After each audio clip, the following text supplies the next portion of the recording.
Success. Student and teachers alike want it, dream of it, work for it. In that ongoing endeavor, some of our students find themselves hindered by some inner enemy. We call them students with exceptionalities. Along with some amazing teachers, they form a group called SWELL, Students with Exceptionalities Learning League. Episode 1: The Usual Villains.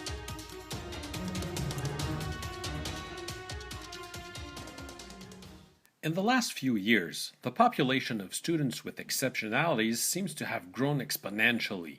In fact, we just might be getting better at identifying them. They were there all along. When we know more about their exceptionalities, we can help them take better advantage of what our class can offer. And knowing is half the battle.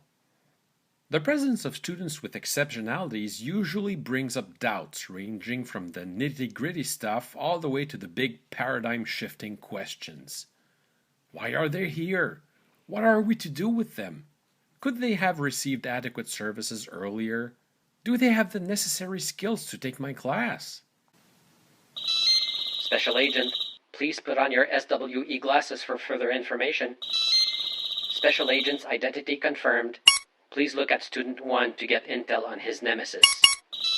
Student 1, known nemesis, attention deficit disorder. Nickname, Bad. Usual evil deed. Trick student into thinking everything is of equal importance. Victim tends to distribute his or her attention to several stimuli, thus making it difficult to focus on the task at hand. Student 2, known nemesis, dyslexia, also known as Magento. Isn't that Magneto? Well, usual evil deed. Grinds reading process almost to a halt by making words hard to assemble in the brain. The victim has trouble remembering the beginning of a paragraph when reaching its end. The list of enemies is longer than that, of course. Attention deficit disorder and dyslexia are only two of the most common among our students. Set in the same environment, both face very different challenges that may be partially solved by the same set of strategies. For example, a classroom is usually filled with posters, diagrams, grammar reminders, math tips, rules, maps, and a vast array of texts. For the agents of SWELL who fight an attention deficit disorder, or BAD if you prefer, this abundance of visual stimuli, combined with social interactions, tuning into what the teacher says while giving the worksheet a shot, well, it's overstimulating and hard to manage. So we meet again. Want to complete that task for your beloved teacher? Never!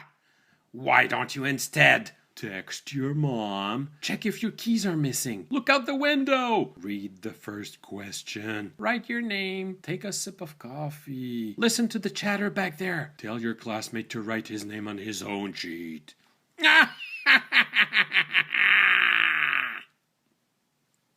As for the agents of SWELL facing dyslexia, the same environment might be filled with good intentions from the teacher, local job center, or the social committee, but they all take their toll on available reading power. Oh no, it's Magneto. No, it's Magento. Look at my cape. No matter. You may have the right prescription glasses, but you're no match for my gibberish field. Yes, you can read, but it'll cost ya. I'll mix up a few letters here, a few letters there, in order to grind your reading almost to a stop. Why don't you just give up?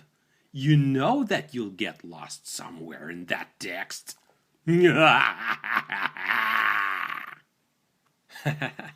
I grant you that life in a real classroom isn't so theatrical, but the consequences of having any such exceptionality can be just as dramatic for some learners. From a teacher's point of view, some of us very well know that if a student doesn't have the leeway, the setting, or the tools to control their inner enemy, well, they sometimes turn to the dark side and develop surprising abilities to disrupt class, or worse, to drop out again and again. Their success, our success, depends on our taking action as concerned educators. What we don't want is any learner's failure. When a student with an exceptionality seems headed towards a brick wall, our job is to act as any superhero's mentor would do. We give advice, train our protege to develop new powers, and give sufficient leeway for them to be wielded. Now, is it realistic to aim for top grades for all our students? Well, probably not. Is it realistic to aim for passing grades for the vast, whopping majority of them? Hell yeah! Here are a few tips and thoughts to help you not only with your students with exceptionalities, but everyone in your class. First and foremost, if your class isn't about improving writing or reading skills, then don't make it into a class about improving writing or reading skills. Stick to your guns and defend your program. I should be careful now. I'm not saying that there's no place for reading and writing in your class if you teach math. Au contraire, any math teacher will tell you that reading skills are of the utmost importance for efficient problem solving. You could consider pairing up a special needs student with another who would quietly read aloud a list of tasks, long questions, or written explanations. I know, it opens up huge doors for collaboration. It might be okay in some cases, but not so much in some others. Allowing the use of technology in a class might also be a sensible solution. In many cases, fancy, specialized software isn't even necessary. Sometimes the simple, most common tools are often best. Student could use a word processor that allows writing and rewriting and rejumbling stuff around without crumpling any paper up. Must the learners absolutely read the test questions? Could you record them? Could they even record their answers? One last thing. A well-documented, thoroughly thought-out judgment can sometimes somehow outweigh many grades, badges, or trophies. If you've witnessed that a student gets it, but doesn't have much to show for it come exam time, maybe you ought to listen to your tingling teacher sense.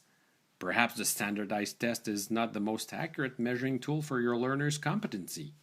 Taking this into consideration might open up a whole new way of evaluating. You know, once you've given the proper setting, tools, time, choices, and tasks to your students, your job is almost done.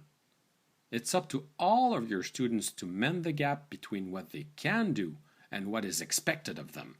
Success is a team effort. Meanwhile at Lord Failure's castle. Okay, listen up. We have a problem. There's a new bunch of do-gooders in town. Together with their teachers, they formed the Students with Exceptionalities Learning League, the Swell, and they think they're onto us. They can't get rid of us. You there, you're next. Show them what you can do.